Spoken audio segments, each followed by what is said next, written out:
Telugu YouTube ఛానల్లో మీ వ్యాపార ప్రకటనల కోసం 9154949554కి కాల్ చేయండి.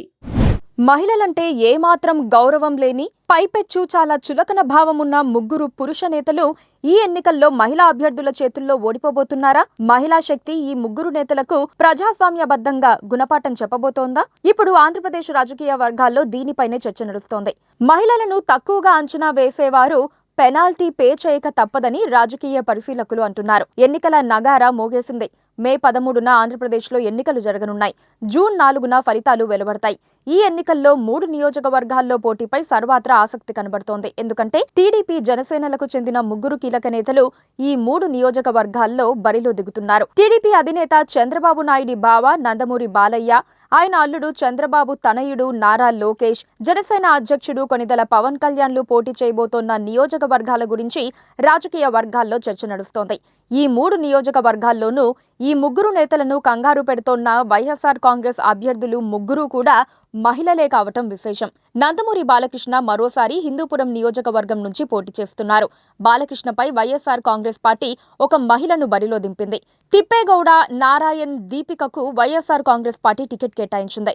బీసీ సామాజిక వర్గానికి చెందిన మహిళ కావటంతో బాలకృష్ణను ఓడించే అవకాశాలు ఉన్నాయని వైఎస్ఆర్ కాంగ్రెస్ పార్టీ నాయకత్వం భావిస్తోంది. అయితే హిందూపురం నియోజకవర్గంలో బాలయ్యను కొట్టే శక్తి ఎవ్వరికీ లేదని బాలయ్య అభిమానులతో పాటు టీడీపీ వర్గాలు ధీమా వ్యక్తం చేస్తున్నాయి. టీడీపీ జాతీయ ప్రధాన కార్యదర్శి నారా లోకేష్ మరోసారి మంగళగిరి నియోజకవర్గం నుంచి పోటీ చేస్తున్నారు. లోకేష్ పై వైఎస్ఆర్ కాంగ్రెస్ పార్టీ చేనేత సామాజిక వర్గానికి చెందిన మహిళా అభ్యర్థిని బరిలో దింపింది.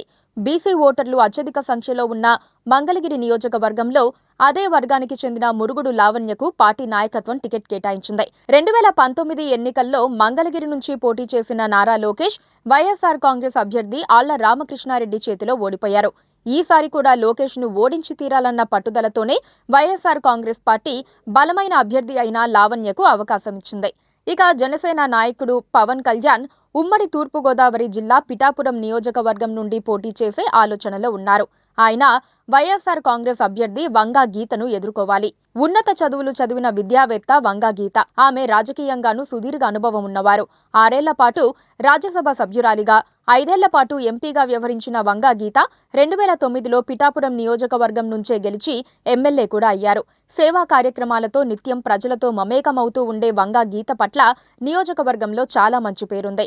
వంగా గీతపై విజయం సాధించడం పవన్ కు అంత తేలికేమీ కాదంటున్నారు రాజకీయ పండితులు. ఇక నందమూరి బాలకృష్ణ గురించి చెప్పాల్సిన అవసరమే లేదు.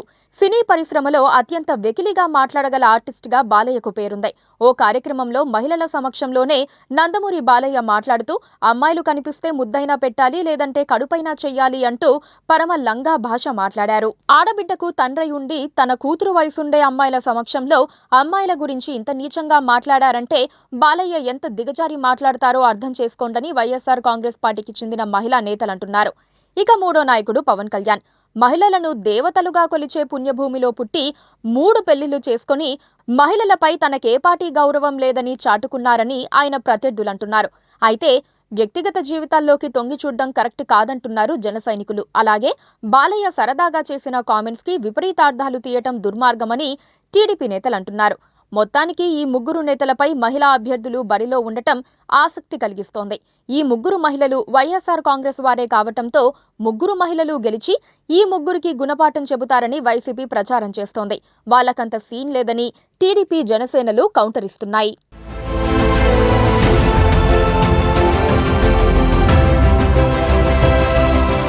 Please subscribe